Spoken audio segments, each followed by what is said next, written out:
এরাই তো অপরাধী। এরাই তো চেহারা তৃণমূলের। এটাই তো নতুন তৃণমূল। এটাই হচ্ছে নতুন। এই ভদ্রলোক, এই আব্দুল রহিম বক্সি, মালদা জেলার, ইনি কি প্রথম নাকি বিধায়ক সংবিধানের শপথ নেওয়া?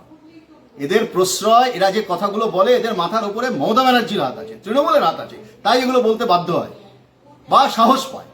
এরা প্রশ্রয়টা এত এই লেভেলে গেছে, এরা হিংসায় মদত দেয়। আজকে পুলিশ এদের সামনে কার্যত হাঁটু গেড়ে বসে আছে। এই অপরাধীরা মনে করে এটা তাদের সরকার, তারা যা খুশি তাই করতে পারে। দেখছেন না, তৃণমূলের নেতাকে খুন করছে, তৃণমূলের থেকে পার পাচ্ছে না এই বাংলায়। বলে এই হাত কেটে নেবো, অমুক করবো, তমুক করবো। এটা করতে পারেন, এদের সে ক্ষমতা আছে, কারণ মাথার উপরে দিদিমণির হাত আছে, আর পুলিশের একাংশ তাদের সঙ্গে মিলে আছে। ফলে এই রাজ্যে এনাদেরই সরকার। এটাই হচ্ছে তৃণমূলের আসল চেহারা। এই বিষ বৃক্ষের জন্ম দিয়েছেন মাননীয় মুখ্যমন্ত্রী। এই বিষ বৃক্ষের ফল হচ্ছে এই আব্দুল রহিম বক্সিরা।